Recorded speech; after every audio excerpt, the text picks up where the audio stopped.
अब हम लोग आ जाते हैं जो भारत का सबसे बड़ा मेन ट्रेड रूट है, क्योंकि ये वाला जो है ये बड़ा ही सक्षम देश है, क्योंकि इसको जो है नेबर में नज़दीक में कौन मिला है, तो चाइना मिला है, ठीक है, और बहुत सारे कंट्रीज है, बट चाइना इनको सबसे बड़ा कंट्री है, तो इनको जो है टपाटप चाइना से बहुत जल्दी माल मिल जाता है, ठीक है। लेकिन इंडिया को जो बहुत अच्छा जो मिला, और इसीलिए हम लोग सब यहाँ पे बैठे हुए हैं बॉम्बे में, और अलग अलग जगह से और महाराष्ट्र और सब जगह से आके, क्योंकि मुंबई को जो मिला वो किसी वेस्ट को जो मिला वो किसी और को नहीं मिला। अब समझ में आता है, कभी कभी बोलते हैं ना कि भाई हमको ज़्यादा मिला तो हम क्यों नहीं मिले, क्योंकि तुम ज्योग्राफिकली तुम बहुत रिच हो, गॉड गिफ्ट जिसको बोलते हैं, कभी कभी नहीं बोलते हैं। अब मुकेश अंबानी के घर में जो पैदा होगा तो वो गॉड गिफ्ट लेके ही पैदा हुआ ना। अब हम तो हुए छोटे बाबू के यहाँ पैदा, बाकी सब हुआ किसी और बाबू के यहाँ पैदा, तो हमको तो अपना जिंदगी खुद बनाना है। So we have not born with the golden spoon, but we can create the golden spoon for us. कैसे कर सकते हैं, वो है लर्न करके। तो लर्न करेंगे तो यही चीज जो है, ये जो वेस्ट कोस्ट ऑफ इंडिया है, they have born with the geographical features. So Bharat का सबसे समृद्ध अगर आपको स्टेट दिखेगा, आपको राज्य और जगह दिखेगा, वो आपको वेस्टर्न कोस्ट ऑफ इंडिया में दिखेगा। अब क्यों दिखेगा, इसका देखो आप कितना बड़ा ज्योग्राफी से रिलेटेड है, जो आप लोगों को आज तक ऐसा इस एंगल से पता नहीं, सोचे हो कि नहीं। इसको देखो कौन सा मिला, अफ्रीका मिला, जिसके बोलते हैं ना कि कभी भी ज्यादा दुखी हो जाओ तो अपने से नीचे वाले को देख लो। यही चीज जब इंडिया को ट्रेड रूट मिला तो सबसे बड़ा चीज मिला, इसके बाजू में अफ्रीका मिला। ऐसा देखो शिप निकलता है और ऐसा पहुंच जाता है, and this become one of the. और दूसरी बात है, वो भी under under under under under develop, पता नहीं कितना अंडर डेवलप, क्योंकि हम तो तीन चीज में डिवाइड कर देते हैं ना वर्ल्ड को, develop nation, developing nation and under develop. But जरूरत है और उसको डेप्थ में जाने का। तो ये जो है बहुत सारे कंट्रीज जो है यहाँ पे under under under develop countries है, तो इनके पास कुछ भी नहीं है ना, ये प्रोड्यूस कर सकते हैं, क्योंकि सबसे बड़ा जो है वो ह्यूमन ग्रोथ ही नहीं हुआ है। तो देखते हो अपने ऑफिस में इतने सारे जब अफ्रीकन आते हैं, कुछ बोलते हैं तो कुछ समझता भी नहीं है, बार बार एक ही लाइन उनको 4 बार बताना पड़ता है, because they have not evolve, जो थोड़े बहुत हम लोग हो रहे हैं, ठीक है। तो इसको मिला यहाँ पे। फिर देखो वेस्ट को एकदम मस्त सा ऐसा ऐसा ऐसा करके ट्रेड रूट मिला, साउथ अमेरिका। फिर यहाँ से चुक चुक चुक चुक चुक करके अभी आए हुए थे हमारे कहीं का प्रेसिडेंट आए हुए थे, रिपब्लिक डे ऑफ इंडिया में वो आए हुए थे। कहाँ के? इजिप्ट के। Egypt had changed the European economy through the creation of the sea route. कौन सा sea route? Suez canal, entry to the Europe and Black Sea, ठीक है। तो देखो ट्रेड रूट कितना इंपॉर्टेंट होता है। और ये जो है जैसे जो नजदीक रहता है, ऑफिस के जो नजदीक रहता है, वो कैसे ठप ठप ठप ठप आ जाता है, वैसे ही ट्रेड में भी जो ट्रेड के नजदीक रहेगा उसको ट्रेड एडवांटेज मिलेगा कि नहीं मिलेगा। इस शिप को जाने के लिए भाड़ा कम लगेगा, किलोमीटर कम तय करना पड़ेगा, माल जल्दी प्रोक्योर कर सकता है, सब कुछ मंगा सकता है, फास्ट मंगा सकता है। तो अब समझ में आ रहा है कि मुंद्रा और नौवशिवा इंडिया का क्यों इतना बड़ा पोर्ट बन के तैयार हुआ, क्योंकि उनको जो है ये सी रूट मिला है।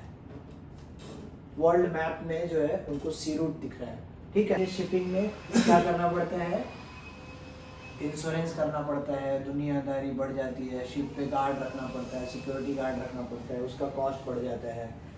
अब यहाँ पे देखते जाओगे तो सोमालिया है, केनिया है, तंजानिया है, मलावी है, मोजाम्बिक है। अब इसमें भी ये समझ लो कि ये तो ट्रेड रूट हो गया, अब इसमें भी है।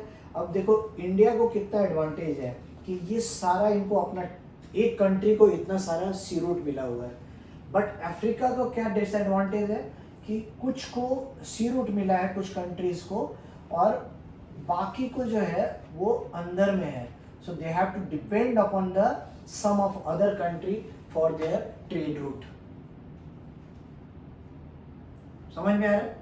तो डिपेंड मतलब जैसे एक एग्जांपल है कि आज मलावी माल जाना है, ये देखो मलावी यहाँ पे है, लैंडलॉक कंट्री है। नेपाल में माल जाना है, कैसे जाएगा? लैंडलॉक है। भूटान में माल जाना है, कैसे जाएगा? किस पे डिपेंड रहेगा? नेपाल भूटान हमारे पे डिपेंड रहता है। वैसे ही बड़े ट्रेड रूट में आओगे तो अफ्रीका में बहुत सारे लैंडलॉक कंट्री है, डीआर कॉन्गो है, मलावी है तो देखो समझ में आ जाएगा तुमको। यहाँ मोजाम्बिक है और इसके बगल में तंजानिया है, तो ये मोजाम्बिक से और ये तंजानिया से, ये दोनों से अपना माल मंगाता है। लेकिन इसको कितने डिफिकल्ट होगा, इसको पहले यहाँ से समंदर से मंगाना पड़ेगा, और समंदर से फिर रोड से मंगाना पड़ेगा, रेल से मंगाना पड़ेगा। लेकिन हमेशा जिंदगी में याद रखो, जो ज्योग्राफी में हम लोग को पढ़ाया गया था कि sea is the cheapest mode of transportation. में आ गया कि अफ्रीका हमारे लिए कितना इंपॉर्टेंट हो गया इंडिया के लिए, क्योंकि शॉर्टेस्ट है, और चाइना को जो है वो ट्रैवल करना पड़ता है, तो इसीलिए ये भी अपना बहुत सारे ट्रेड रूट बनाते रहते हैं। बट अफ्रीका के लिए अभी भी जो है वो India is one of the favourable route. लेकिन बहुत सारा सस्ता सामान इधर पाया जाता है, तो लोग जो है वो इंडिया में ना खरीद के यहाँ से खरीदने को चले जाते हैं। तो क्या हो जाता है, सामान सस्ता, भाड़ा थोड़ा महंगा, फिर भी उनको टोटल सस्ता। इधर भाड़ा थोड़ा सस्ता, सामान थोड़ा महंगा, ऐसा। ठीक है। सो टोटल लैंडिंग कॉस्ट जो है वो डिपेंड करता है कोई भी कंट्री में पहुंचने के लिए। तो अब समझ में आ गया, हमने ईस्ट में समझाया कि कैसे हमारा ट्रेड रूट बनता है, ट्रेड रूट कितना फास्ट है। इसीलिए हमारा गल्फ कंट्रीज के साथ हमेशा रिलेशन बहुत अच्छा होना चाहिए, क्योंकि हमारा ट्रेड रूट बहुत अच्छा है। इसीलिए देखो ईरान के साथ पूरे दुनिया ने उस पर एम्बार्गो लगा देता है। एम्बार्गो मतलब बोलता है तुम इसके साथ ट्रेड मत करो।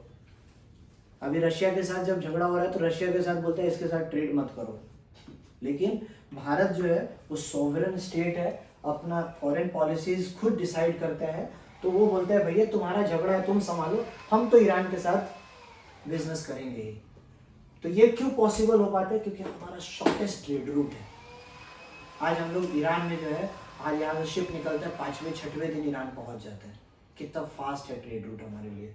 इसीलिए देखिए भारत जो है वो क्या करता है, हर एक कंट्रीज में अपना जो है अस्तित्व बनाने की कोशिश करता है। जैसे ईरान में चाबार पोर्ट बनाया हो भारत ने, to enhance their own business, trade with them, trade बढ़ाने के लिए।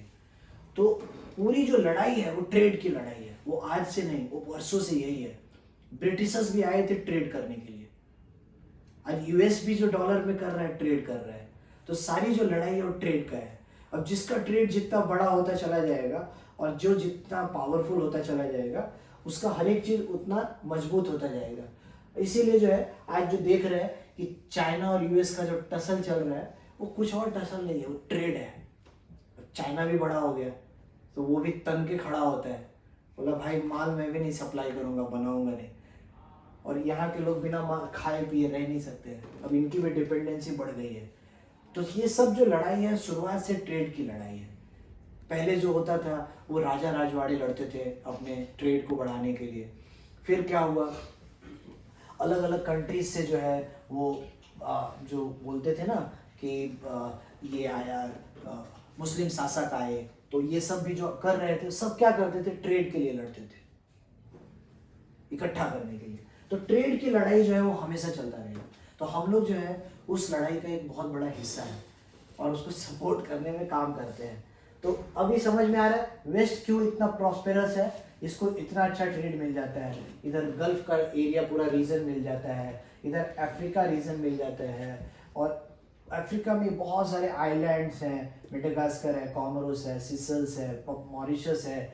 Again same story goes with Fiji and Mauritius and Bihar.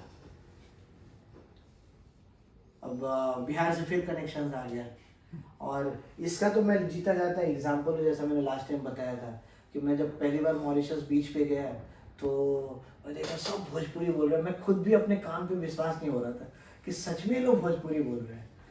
तो मुझे थोड़ा बहुत तो, हम लोग भी भोजपुरी तो बोलते नहीं है, तो टूटा फूटा भोजपुरी आता है, तो हमने भी कोशिश किया, तो हम लोग को भी बोला अरे आप बिहार से आए हैं, तो ये कनेक्टिविटी हो जाता है, कल्चरल कनेक्शन इसको बोलते हैं। There is nothing but a cultural connection. तो जब कल्चरल कनेक्शन रहेगा तो ट्रेड भी होगा। इसीलिए देखोगे वेस्ट टू मॉरिशस का एक बहुत ही अच्छा ट्रेड रूट है, सब कुछ जाता है, पूजा का सामान, मूर्ति, कपड़ा, खाने का सामान, अगरबत्ती, दुनियादारी। तो समझेगे, जब ट्रेड रूट समझोगे तो समझ में आएगा क्यों यहाँ पे जाते हैं। तो यहाँ पे भी वैसे ही हुआ, and this is the second nation in the world जहाँ पे भारत के प्रधानमंत्री बने।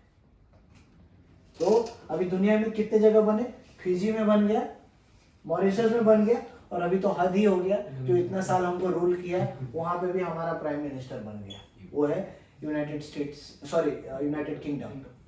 और यूनाइटेड स्टेट बोल दिया तो उधर भी बन जाएगा कभी। ठीक है, तो ये समझ में आ गया।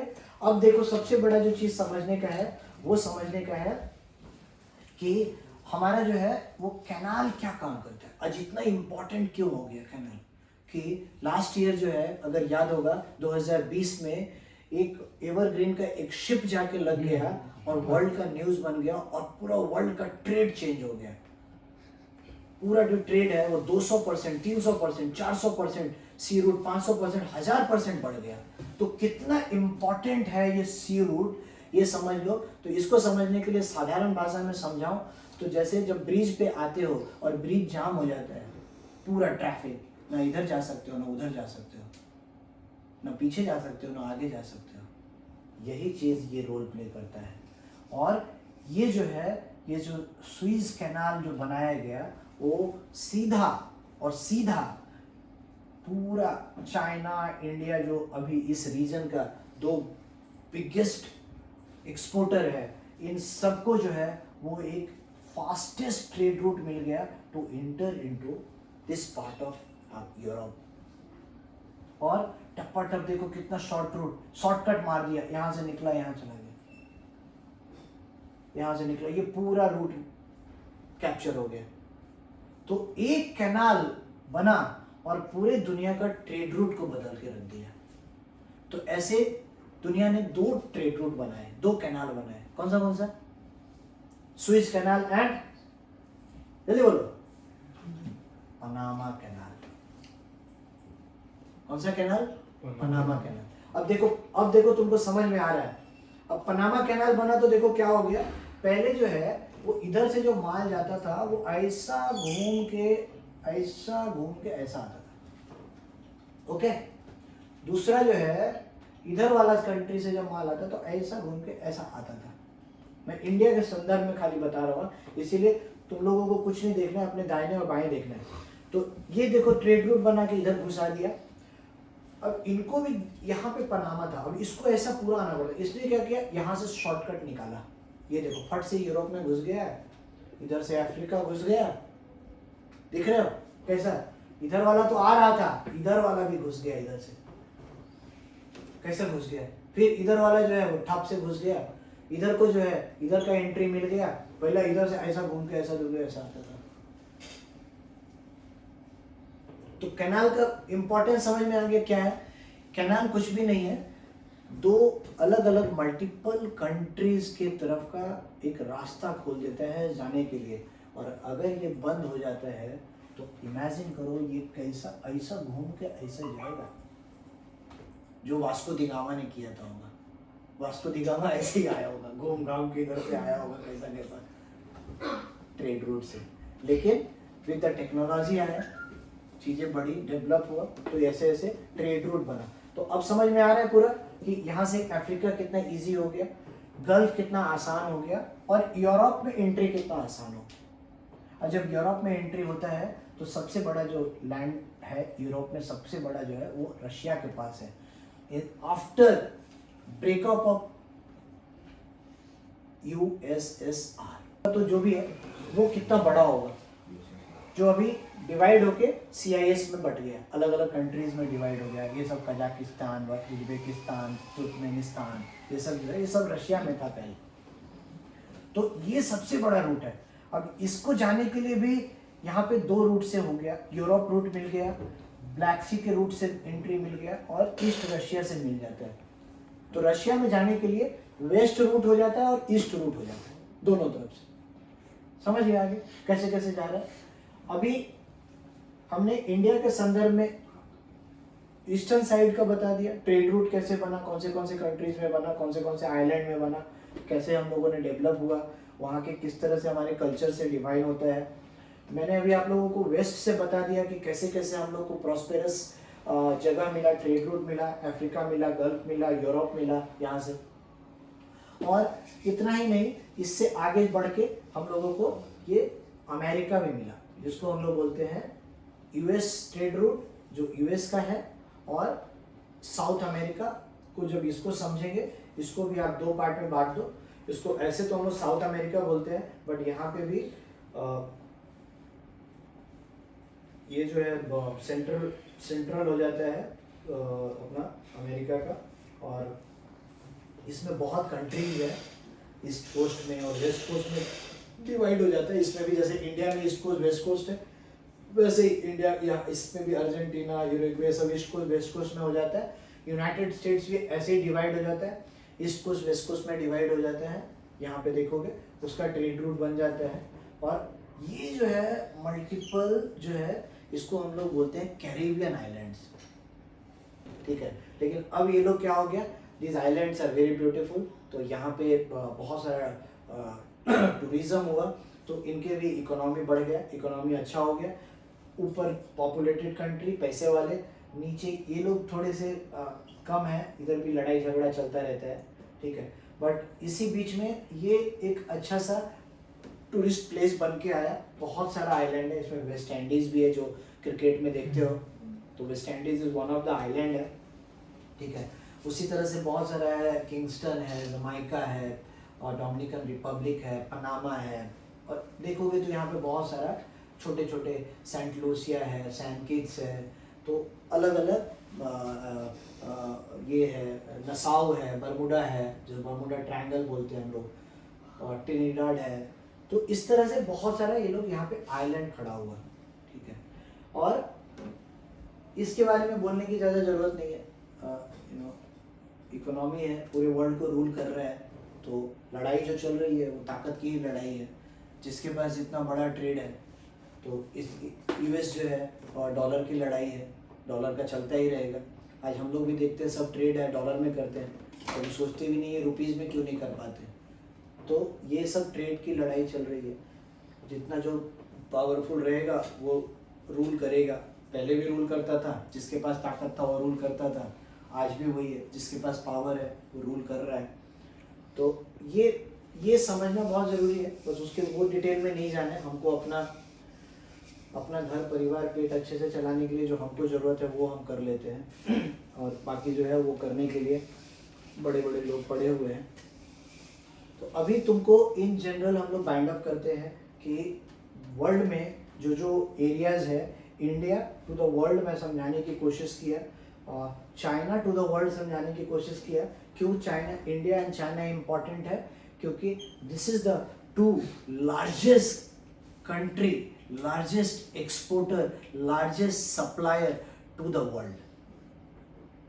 आज ये 2 कंट्री को अगर सप्लाई में चोको ब्लॉक हो जाता है तो पूरे दुनिया के ट्रेड में इफेक्ट पड़ता है। तो ये हमारे लिए सौभाग्य की बात है कि भारत भी उसमें से एक है।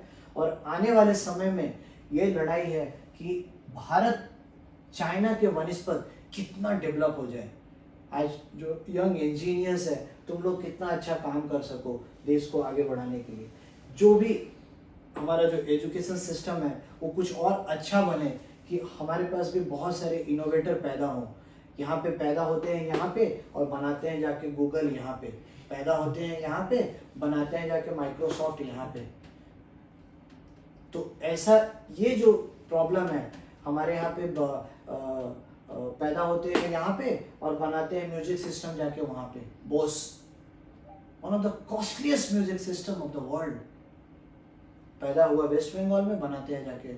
तो ये जो प्रॉब्लम है हमारे यहाँ पे, ये जितना जल्दी सॉल्व होगा, जितना जल्दी हम लोग अपने बच्चों को अच्छे ढंग से शिक्षा दे पाएंगे, पढ़ा पाएंगे। खाना एक टाइम कम खिलाओ लेकिन पढ़ाओ अच्छे से। खाना नहीं खाओगे ना एक दिन, कुछ नहीं होगा। 2 दिन भी नहीं खाओगे, कुछ नहीं होगा। पानी पे आदमी 5 दिन रह सकता है, लेकिन शिक्षा अच्छा देना बहुत ज़रूरी है। शिक्षा देने से मैं वो भी बताना ज़रूरी है कि इंटरेस्ट क्या है। अब एजुकेशन सिस्टम को तो मैं बदल नहीं सकता हूँ, लेकिन हम अपने सोच को बदल सकते हैं कि जैसे जैसे है भैया, जहाँ पे नहीं हो रहा है, कमज़ोर हो वहाँ पे पास हो जाओ, और जहाँ पे अच्छे हो वहाँ पे अच्छा करो, आगे जाके अच्छा होगा। तो हमने इंडिया का वर्ल्ड के साथ ट्रेड रूट कवर किया, चाइना का वर्ल्ड ट्रेड कवर किया। इंडिया चाइना ट्रेड को समझना भी बहुत ज़रूरी है। मोर और लेस वन वे ट्रेड है।